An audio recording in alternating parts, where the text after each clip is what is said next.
Sveiki, būkim pažįstami, ko aš dar nepažįstu, matau salėje pažįstamų veidų, aš esu Gitana Ceminienė, mokslo ir inovacijų projektų skyriaus projektų vadovė.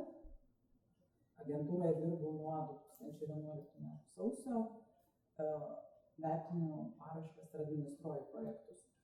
Tai šiandien man teko tokia atsakomybė pristatyti jums naują priemonę Smart Invest LT+ ir atkreipti dėmesį į tokius akcentus kaip galimi pareiškėjai, partneriai, veiklos, jų įgyvendinimas, atitiktis MTEP, tinkamas finansuoti išlaidos ir kiti visuomenės klausimai, kuriuos aš tikiuosi jūs užduosite po pranešimo.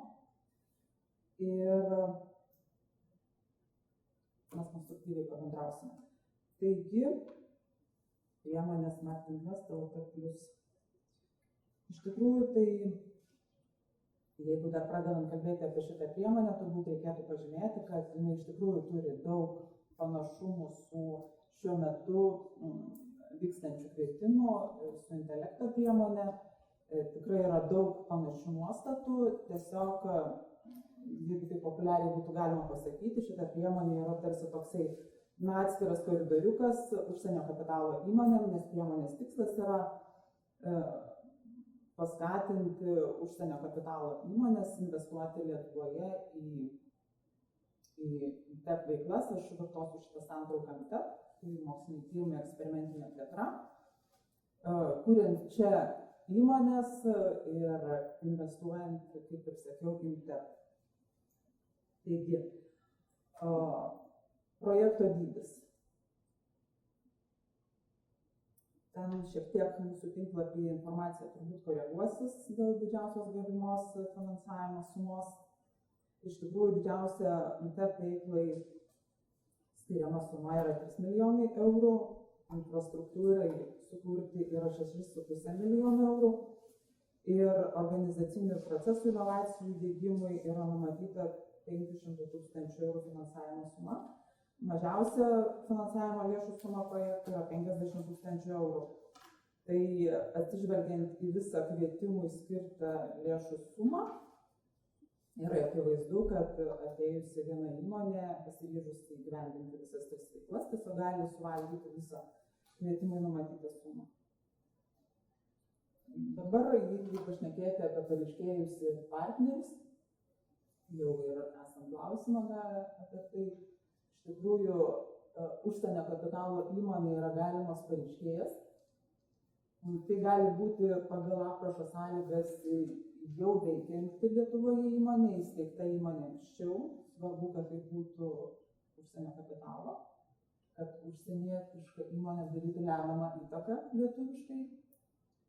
Ir gali ateiti kaip pareiškėjas užsienio įmonė. Tiesiog yra sąlyga, kad iki finansavimo administravimo sutarties pasirašymo jinai turėtų įsteigti čia juridinį subjektą. Taigi, vykdant projektą, jeigu, tarkim, projektas bus įgyvendinamas vykdant visas tris veiklas, yra galimi partneriai. Partneriai iš tikrųjų galimi pirmai veiklai, kuri susijusi su MTEP veiklų vykdymu, ir antrai projekto veiklai partneriai yra negalimi. Atkreipiu dėmesį, trečiai veiklai taip pat yra galimi partneriai. Jeigu tai yra projektai įgyvendina didelė įmonė, tai jinai privalo turėti šitą veiklai partnerį. Kaip ir minėjo kolega, tam, kad pretenduotų į finansuojamosios dalies padidinimą, įgyvendinant su partneriu turi būti labai aiškiai aprašytas, identifikuojamas veiksmingas bendradarbiavimas. Aš įdėjau vieną dar skaidrę atskirai apie lemiamą įtaką ir kolega jau apie tai kalbėjo, kaip dar kartą atkreipiam dėmesį, kad kontroliuojantis asmuo, tai yra užsienio subjektas, jisai lietuvišką įmonę kontroliuoja, tai yra turi galimybę arba įgyvendina savo sprendimus dėl jos ūkinės veiklos, organų sprendimų ir personalo sudėties. kaip ir minėjau, koreliacija su intelektu ir apskritai valstybės politika šitam finansavimo periode, tai turi be abejonės projektas koreliuoti, paraiška koreliuoti su valstybės paramos moksliniams tyrimams ir inovacijoms strategija. Tai projektas turi atitikti sumaniosios specializacijos kryptį, atitinkamą prioritetą ir prioriteto veiksmų plane nustatyta bent vieną prioriteto teminį specifiškumą. Šita plačia ir įdomia tema yra nuoroda. Galite skaityti daugiau, galite jums kreiptis su klausimais, ar tarkim projektas atitiks ar ne, jau iš anksto išsiaiškinti vieną ar kitą tematinį specifiškumą, teminį specifiškumą.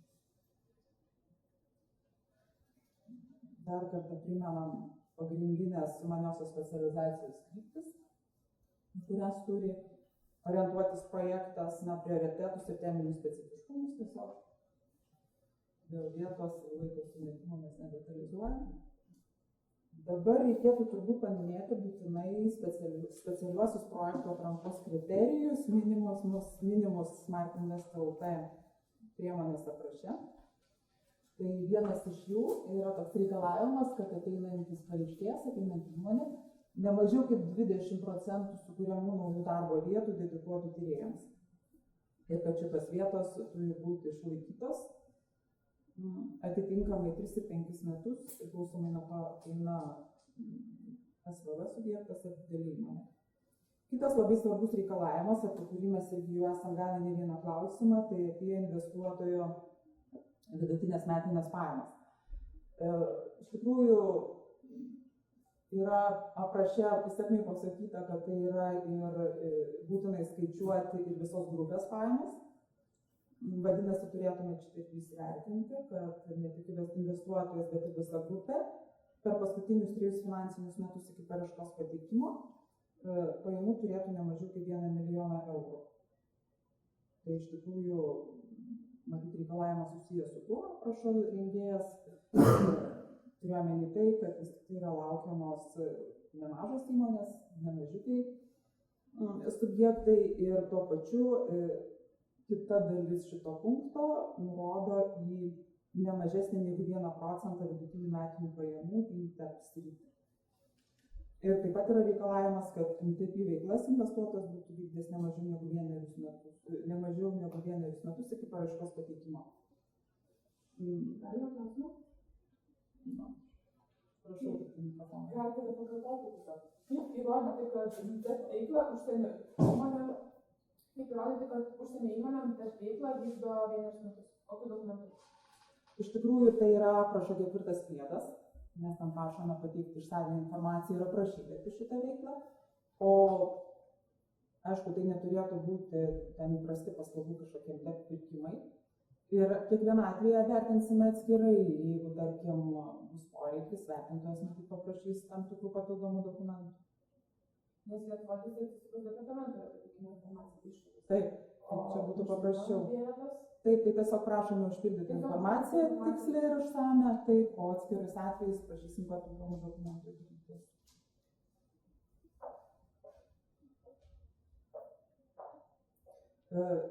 Kalbant apie įmonių grupę, vėlgi, kolega apie tai jau yra pasisakęs, tai yra tokia situacija, kai turime patronuojančią ir dukterinės įmonės. Dukterinė įmonė, patronuojantį įmonę gali daryti tam tikrą tiesioginį ir netiesioginį remiamą. Ir apie remiamas veiklas aš iš tikrųjų jau užsiminiau. Tai yra 3 veiklos.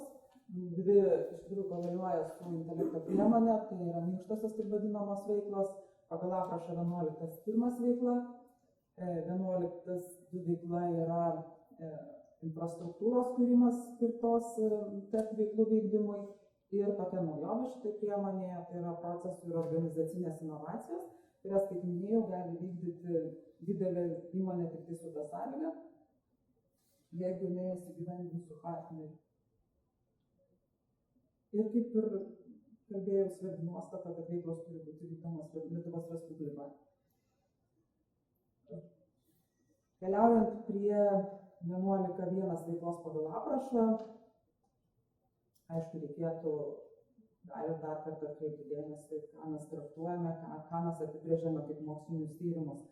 Tai skaidrėje yra pateiktos dvi nuostatos, reglamentinė ir paskati vadovo. Ir labai taip paprastai ir labai susiaurinant šitą savo pasaiškinimą, reikėtų atkreipti turbūt jūsų dėmesį, kad mokslinis tyrimas jis yra visą laiką susijęs su tam tikrų neapibrėžtų sprendimais, naujų žinių, ieškojimų, universalių tokių žinių, kurios visą laiką nukreiptos, jeigu mes kalbame apie taikomosius tyrimus, šiuo atveju mes tokius ir finansuojame, tai su naujų produktų, procesų, paslaugų kūrimu. Vėlgi eksperimentinė plėtra, kaip neatskiriama šito proceso dalis, tai yra daugiau turbūt siejama su nežinių kūrimu, bet jau turimų žinių kombinavimu, formavimu, derinimu, vėlgi turim tikslą sukurti naujus produktus, procesus arba paslaugas. Dabar, kalbant apie naujovę, organizacinės ir procesų inovacijas, kurios yra tinkamas finansuoti pagal šitą priemonę. Tai yra reglamentinės nuostatos, aiškinančios, kas tai yra procesų inovacijų diegimas, tai yra naujo arba labai patobulinto gamybos arba pateikimo būdo diegimas. Ir organizacinių inovacijų diegimas yra naujo organizacinio metodo taikymas įmonės verslo viduje arba išorės santykiuose. Norėčiau atkreipti tik tai dėmesį, kad vis tik tai reikėtų sieti su MINTEP veiklomis ir MINTEP infrastruktūra. Nepaisant to, kad čia yra minima gamyba, bet jeigu tai praktiškai įsivaizduoti, tai turbūt reikėtų, galima būtų sieti su kokia nors didelė bendrovė, turinčia didelį, pavyzdžiui, R&D padalinį, kuriam būtų galima įdiegti šitas inovacijas. Dar kartą grįžtant prie mokslinių tyrimų ir eksperimentinės plėtros, pateikiant paskatų vadovo nuostatą. Ir tokius svarbiausius požymius, kur praktiškai nebūnant gilių ekspertų, be abejo, vertinant paraiškas, tai bus ekspertų darbas, tai reikėtų atsakyti į klausimus tokius, ar šitie tyrimai papildo teorinės žinias, jų rezultatai papildys teorinės žinias, padės spręsti tam tikros mokslinės srities problemas, ar tie sprendimai nėra taip labai lengvai matomi, kad ten sulyginti keletą, tarkim, kažkokių, straipsnių, techninių specifikacijų ar panašiai ir laikyti, kad jų mokslinis darbas atliktas, matyt, kad ne. Ir labai kaip vis tiek svarbi sąlyga, kalbant apie taikomosius mokslinius tyrimus, tai tos naujos žinios, jos ne tik aktualios, jos ne tik įdomios moksliniam pasauliui, tyrėjams, bet jos turėtų būti lengvai pritaikomos praktikoje, tokiu tikslu vykdomos ir kūriamos siekiant gauti pridėtinę vertę, kuriant naujus produktus ir paslaugas. Šitas pavyzdys dėl TEP veiklos yra tiesiog daugiau galbūt su tuo susijęs, nesiekiant parodyti, kad šitas produktas tikrai jisai sukurtas vykdant TEP veiklas, o tiesiog atkreipti jūsų dėmesį į tai, kad mes prašome konkretumo. Aprašant tyrimus, aprašant produktus, reikėtų vis tik tai neapsiriboti abstrakčiom sąvokom, kad tai yra nauja, kad tai yra sudėtinga, kad tai yra įdomu, bet tiesiog nurodyti konkrečius parametrus, aprašyti planuojamus produktus.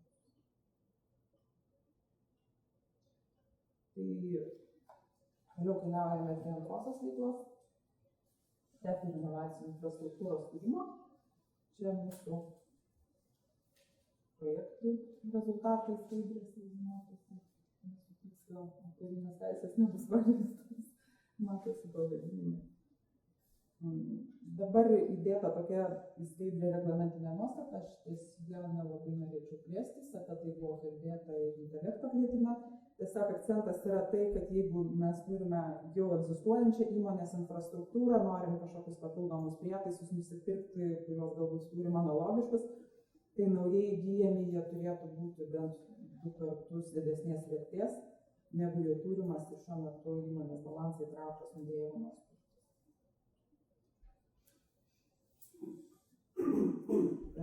Vėlgi nuostata, kurią mes, tiesą sakant, ir ankstesniam periode taikėme, kai įgyjama infrastruktūra ir yra labai akivaizdus požymiai, identifikuojami eksperto, tarkim, kad infrastruktūros pajėgumai yra dideli, kad iš tikrųjų iš esmės yra skirta gamybiniams procesams, bet yra paraiškoje pagrįsta, kad jinai yra būtina ir tam tikrom TEP veiklom atlikti, yra tiesiog skaičiuojamas tinkamos išlaidos nustatomos proporcingai įvertinus proporciją tarp TEP veiklų ir gamybinės veiklos, kurią planuoja pareiškėjas vykdyti su šitai įrankiu. Ir vėlgi poreikio pagrindimui prašome būti konkretiems, orientuojantis į labai tokius konkrečius apibūdinimus, parametrus ir konkrečius argumentus. Ir dabar šitą lentelę iliustruojanti, kaip išlaidos turėtų būti pasidalintos tarp projekto vykdytojo ir partnerių. Naujovių lyginant, kas domisi intelektų ir taip pat rengia parašus pagal šitą priemonę, yra visiška analogija.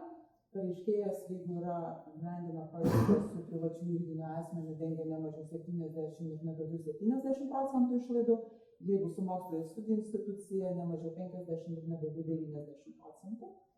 Iš partnerio pusės procentai iš kitos pusės dėliojasi automatiškai. Ir jeigu įgyvendinamas tiek su privačiu juridiniu asmeniu partneriu, tiek su mokslo ir studijų institucija, procentai išsiskaičiuoja taip, kad mokslo ir studijų institucijai vis tiek reikia padinti ne mažiau 10%, o partneris turėtų padinti ne mažiau 30%.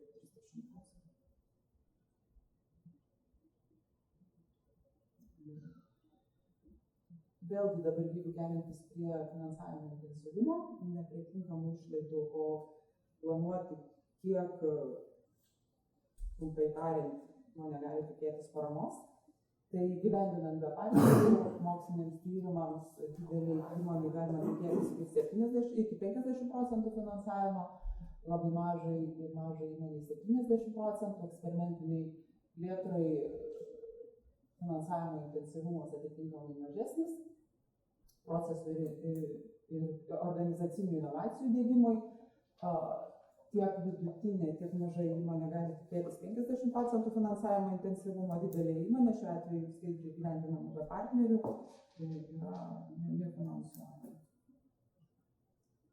Ir matome didesnį finansavimo intensyvumo procentą, jeigu yra pagrindžiamas veiksmingas bendradarbiavimas ir projektas įgyvendinamas partnerių. Teikiame formulę tinkamų finansuoti išlaidų sumos apskaičiavimui, detalizuosiu, pakankamai viskas neaišku. Ir pavyzdžiai įvairūs, grįžtantis prie konkrečių finansavimo sumų, iliustruojant, kiek galėtų įmonė tikėtis finansavimo lėšų. Dėl efektyvaus bendradarbiavimo, kuomet mokslo institucija yra partneris. Universitetas, kaip didelė institucija, nelabai rodo didelio suinteresuotumo dalyvauti kaip partnerių dėl vienos priežasties. Vienas pirmiausia negauna finansavimo dėl pusės savanoriškų darbų. Tai tas atlygis, minimalus atlyginimas, kurį jie turi parodyti, visiškai nepatraukliai atrodo mokslo institucijai. Ir kaip sudomint mokslo instituciją dalyvauti tokio tipo projektuose, jie nemato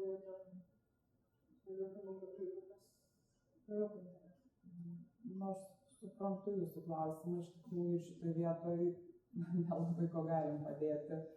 Reikia tikėtis vis tik tai, kad projektas galėtų būti mokslo ir studijų institucijai įdomus, kad vykdomus tyrimus jie galės kažkur paskelbti, kad tai jiem aktualūs jų veikloje galėtų būti.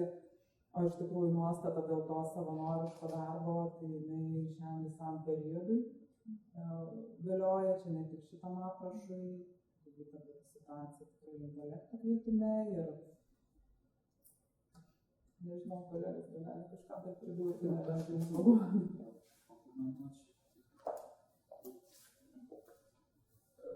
Nes tai iš tikrųjų ne pirmą kartą girdim nuogąstavimus iš kolegų iš būtent universitetų, dėl to mes iš tikrųjų atsiremiame į reglamentavimą. Tai dalis reglamentavimo yra europinio, dalis nacionalinio. Ir šitoj vietoj aš sutinku, kad darbo užmokesčio prasme tai turbūt tas indėlis to dalyvaujančio tyrėjo turėtų, jeigu taip teisingai, turėtų skaičiuotis nuo jo kaip eksperto to fyso vadinamo įkainio, kiek jis yra vertas iš tikrųjų, o ne nuo minimalaus. Bet šitoje vietoje, žinokit, nelabai reglamentuoja. Tai jeigu aš tikiu finansų ministerijos yra, ar vyriausybės tarimas. Ne, kad minimumą mokėti, aš manau, čia yra nacionalinis dalykas, nes šiaip jeigu taip Savanoriškas darbas tai apskritai yra neatlygintamas. Mes tiesiog įsivertinti indėlį, skaičiuojame minimalų įkainį ir savanoriškas darbas. Čia dabar konkrečiai, jeigu yra nepiniginis įnašas, savanoriškas darbas, jis apskritai yra ne darbo teisės reglamentavimo srityje, o yra savanoriško darbo įstatymas. Daugiau savanorystė yra mums tokia suprantamesnė ir aiškesnė, kai yra tam tikra socialinė veikla. Galva ten senukam, įgaliem ir panašiai. Šitoje vietoje truputį tas savanoriškas darbas gal skamba neįprastai, bet tai yra iš tikrųjų tyrėjo mokslininko veikla už jau jo darbinių santykių ribų. Jiem galbūt nėra taip iš tikrųjų nauja tyrėjams dirbti po darbo ir leisti ilgas valandas laboratorijai, bet taikomas tas, aišku, įkainis minimalus, kuris tam tikrų problemų siekiant pasigrįsti savo tam tikrą indėlį, aš suprantu, kad sudaro ir gal taip atrodo šiek tiek, kaip sakot, nelabai patraukliai. Aš galvoju, patrauklumas tai daugiau gal iš tokios daugiau tyrėjų asmeninės, noro patobulėti, noro būti pastebėtam, noro savo srityje sužibėti, noro galbūt, kad tave pastebės kažkas labai, nežinau, iš užsienio ir tapsi labai patrauklus, geidžiamas tyrėjas ir čia gal daugiau iš tos pusės yra ta nauda dalyvavimo. Ne visai iškart pasireiškinti, būtent tyrėjai. Plius, jeigu taip žiūrint, tarkim, teoriškai, tai vėlgi to projekto, jeigu būtų sukurtas kažkoksai, nežinau, logiai yra prototipas, jeigu būtų įsigytų, tarkim, pasinaudotų kitom paramom tam, kad intelektinė nusavybė būtų apsaugoti ir vėliau parduotų tą know-how. Tai vėlgi, jis praturtėja. Tai čia vėlgi... Kalbant apie rezultatų pasidalinimą, iš tikrųjų, Ignas bando kažkaip irgi tarsi jau už jūs bandyti pritraukti tą mokslo ir studijų instituciją kalbėti, bet svertų tai tikrai yra ir aš manau, kad susiprašau. Tada dar norėčiau tiesiog pasitikslinti, kad teisingai suprantu.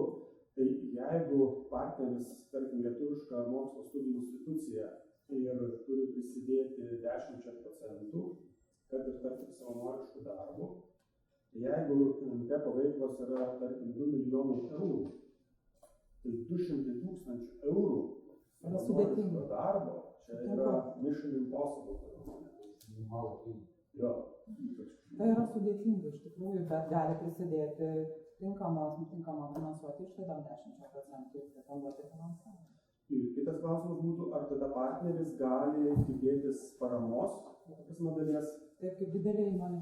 Kaip didelė. Taip.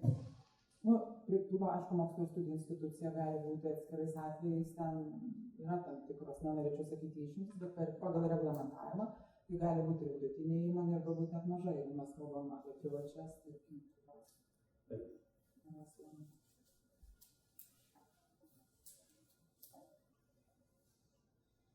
Dar klausimų? Tai tada tokia paskutinė tema, tačiau yra tinkamas finansuoti išlaidos. Iš karto norėčiau atkreipti dėmesį, kad vėlgi, jeigu kalbėti ir lyginti, aš ne pirmą kartą jau užsimenu apie intelekto kvietimą, Tai tinkamas finansuoti išlaidos iš tikrųjų skiriasi, reikėtų atkreipti dėmesį, nelabai smarkiai, bet skiriasi. Galima įsigyti 11.1 veiklai pagal aprašą, TEP veiklai, techninių žinių ir išradimų patentus ir mokslinių TEP paslaugas ir konsultavimo paslaugas. Ir šios dvi išlaidų rūšis turėtų sudaryti nedaugiau 75% išlaidų. Sąnaudos mažaverčiam inventoriui susijusiam su TEP veiklomis, nusidėvėjimo sąnaudos ilgalaikio materialaus turto naudojimo TEP veiklom, darbo užmokesčiui, įrangos nuomai, patalpų nuomai ir netiesioginės projekto išlaidos susijusios su administruojančių projektą asmenų darbo užmokesčių bei jų veiklai reikalingom išlaidom, tokiam kaip biuro išlaidos, pavyzdžiui, jos gali sudaryti nedaugiau 10% kartu su įrangos ir patalpų nuomos išlaidomis ir yra apskaičiuojamos pagal taisyklės nurodytas projekto administravimo taisyklių 10 priede.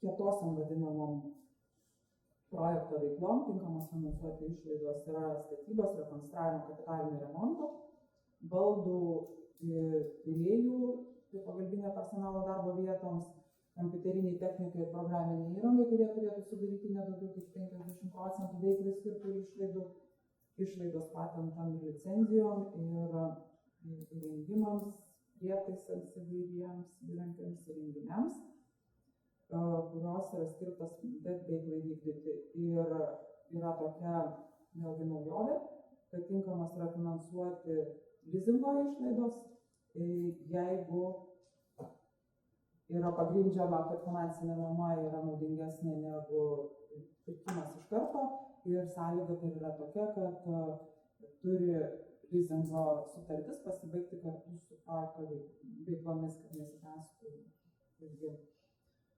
Procesų ir organizacinių inovacijų diegimui tai yra taip pat minkštosios veiklos, tai yra žinių ir išradimų patentų įsigijimo išlaidos, paslaugų įsigijimo išlaidos, sąnaudos mažaverčiam inventoriui, nusidėvėjimo sąnaudos, darbo užmokestis ir komandiruočių išlaidos, nuomos išlaidos ir vėlgi netiesioginės išlaidos ta pačia tvarka. Apie stebėsenos rodiklius norėčiau pasakyti. Tai yra keletas rodiklių, kurie yra pasiekiami automatiškai įgyvendinus projektą. Tai subsidijas gaunančių įmonių skaičius, jisai sudarant iš esmės finansavimo sutartį, aišku. Įmonių gavusi investicijų siekiant, kad jos pateiktų naujų įmonės produktų skaičius.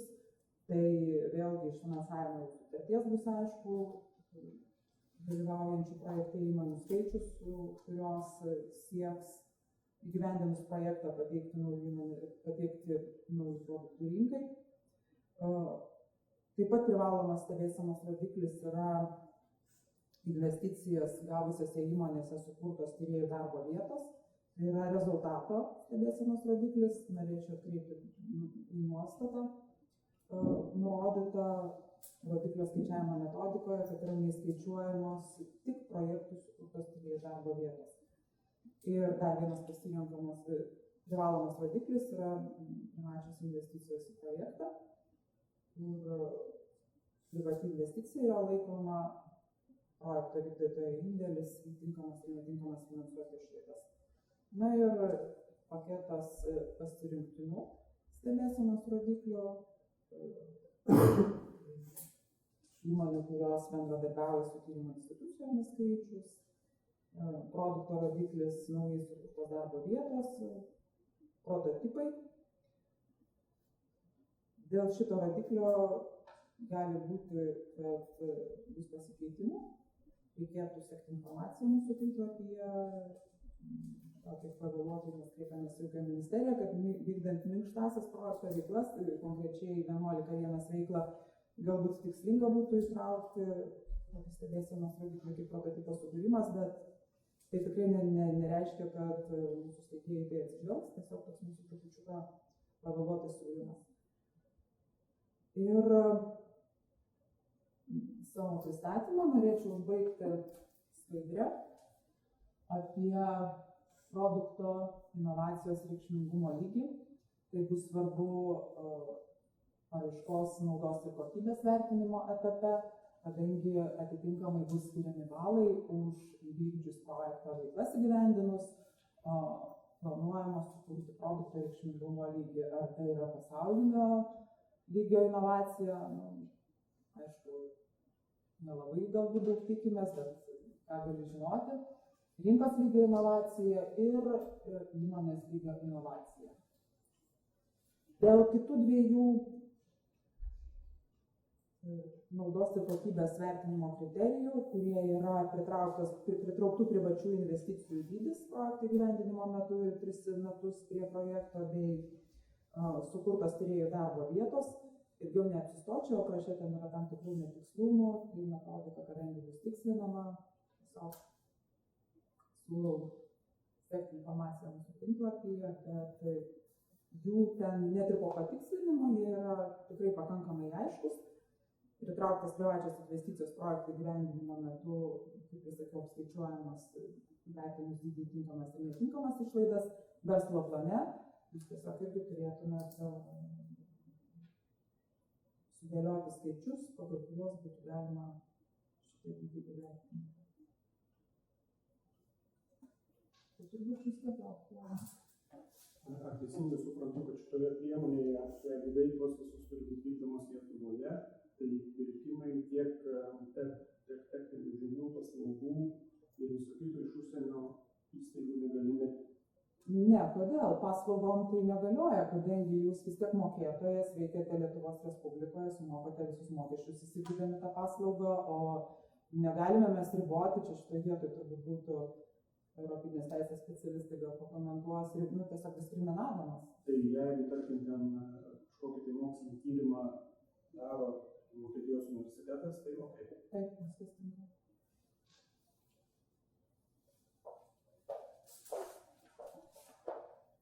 Sukuriamų produktų skaičius norėjau pasakyti, ten jūs turit formulę, ne? Lygiai taip pat kaip ir intelektai yra ribojimas sukuriamų produktų rinkos lygmeniu ir pačio balo surinkimo. Tai jūs jau nebegausite daugiau, jeigu tai yra įmonės lygmeninaujas produktas, kaip galima gauti maksimalų globalų skaičių už jį, nepaisant, kad jų yra ne vienas, o daugiau. Tai ten maksimalus kiek tam 3 už įmonės? 2 už įmonės, ne? Tai ne už įmonės, už rinkos lygmenį, ne? Ne, rinkos lygmenį tai yra jau aukštesnis lygmuo negu įmonės. Ja, bet aš turiu lygiai taip pat kaip ir intelektą, ten yra ribojamas surinkamas balas priklausomai nuo lygio, ne? Taip. Tai daugiausiai gavo pasaulinį lygį inovacijos, nes paskui maksimaliai 3 balus gali gauti rinkos lygmens inovacijos, ne? Žinokit, aš mintinai tikrai skaičių neatsimenu, reikėtų teisingai kolegos. Tai šitas premija. Lygiai tas pats. Super, ačiū.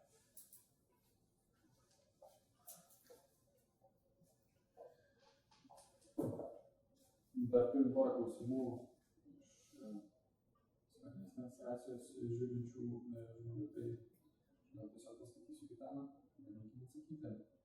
Ar mokslo studijų institucija dalyvaudama projekte ir patirdama 10% tinkamų finansuoti projektų išlaidų galės gauti finansavimą? Taip. Intensyvumu kaip didelį. Tokiu intensyvumu kaip didelį. Antrasis klausimas. Čia turbūt tie patys, kurios gauname išsame, kaip praktikoje bus įgyvendinamas, pasisakė, projekto nuostata, kai dėl finansavimo konkuruoja tik tokiai pačiai sumanios specializacijos krypčiai priskiriami projektai. Kadangi planuojama paskirstyti lėšų suma nėra išdalinta pagal sumanios specializacijos kryptis.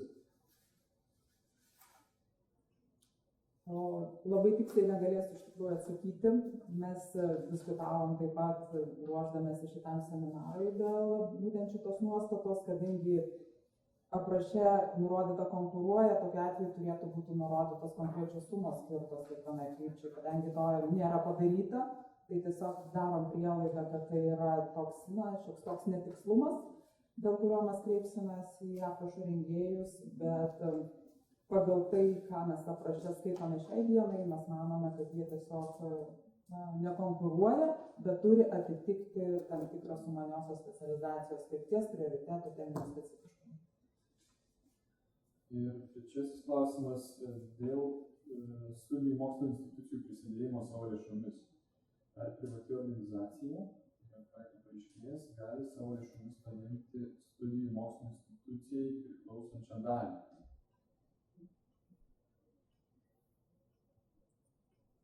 Toksai klausimas, kad aš susimąsčiau iš tikrųjų, nes jeigu jų lėšos, tai jų lėšos. O mokslo ir studijų institucijos lėšos, tai tada kaip ir jau nebe jų, o pareiškėjo lėšos. Tai jeigu neturima dar kažkokios, nežinau, kažkokia paslėpta mintis, bet taip tiesiai skaitant, tai ne. Galbūt tiesiog klausantysis galės patikslinti informaciją. Mielai laukiu. Su konkrečiu atveju padėsit. Čia daug klausimas buvo, ar bus galima kompensuoti, jeigu, tarkim, universitetas yra partneris, tai pirkimai iš partnerio, aš suprantu, negalimi. Aš įsivaizduoju, kad žinoma, čia dar šiek tiek kitoks klausimas. Klausimas taip, kad jeigu partneris patiria išlaidas, bet už jį tas išlaidas finansuoja pareiškėjas. Tinkamas variantas ar netinkamas? Tai tada tokiu atveju yra pareiškėjo išlaidos, jo indėlis. Tai ta prasme, mes turim tokią situaciją šiek tiek dirbtinę, kad mes susidėliojam taip, kaip reikalauja aprašas biudžeto ir rodom vieno ir kito įnašą, o sumoka visgi pareiškėjas. Tai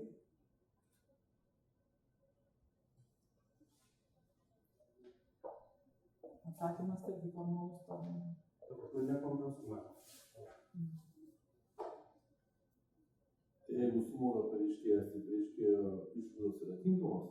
Tai taip, bet jeigu jisai neišlaikys tos, ką demonstravom skaidriai proporcijos, kiek prie projekto turi prisidėti partneris, kiek turi prisidėti pareiškėjas, čia dėl to ir padaryti tie aprašo reikalavimai, kad veiksmingai bendradarbiaujantis partneriai kiekvienas įneštų savo įnašą į projektą. Dėl to yra didinamas finansavimo intensyvumas. Tai šitoj vietoj, kiek aš girdžiu klausimą, tai norime likti formalūs, teikdami paraišką, įgyvendinant projektą, daryti taip, kaip gaunasi. Jisai kompensuos, vadinasi, neprisidės. Tiesiog vis tiek projekto pabaigoje yra sulyginama, yra pasižiūrima, kiek indėlis vieno, kiek yra kito. Ir tarkim, jeigu yra tokia situacija, kad yra patirta, tarkim,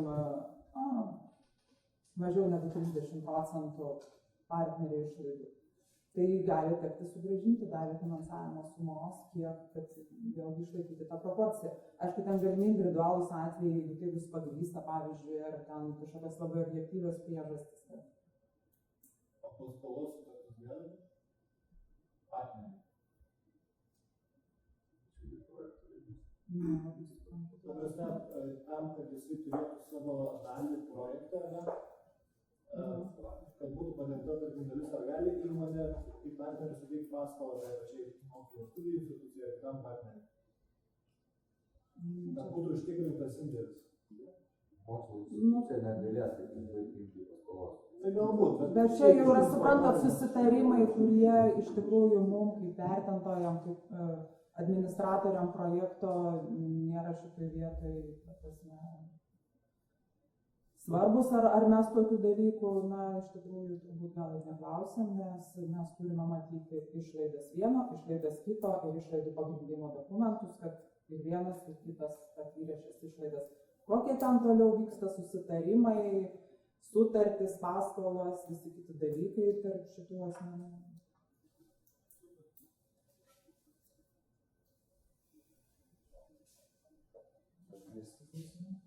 Ar sekantis kvietimas bus iš karto paleistas? Sekantis šitas svarstymas. Pagal šitą priemonę negaliu komentuoti, čia žino daugiau steigėjų ūkio ministerija. Bet bus.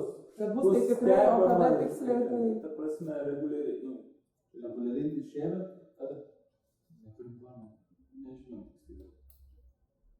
jeigu vienas pareiškėjas gali suvalgyti visą biudžetą, tai Nu, čia vėlgi teorinis toksai modelis, nes jūs pagalvokit suma kokia ir dar pridėkit jų indėliai, tinkamas ir netinkamas. Labai, labai didžiulis projektas ir labai retai turbūt pasitaikantis atvejis. Čia toks teorinis tik tai pamąstymas. Dar vieną klausimėlį turim. Jo, iš žmogus atėjęs klausimas ir jį jau mes atsakėm prezentacijos metu, ar partneriais gali būti užsienyje registruotos įmonės ir mokslo institucijos, tai ne, kadangi projekto vykdymo vieta yra Lietuvos Respublikoje. Taip, apie tai irgi kalbėjome.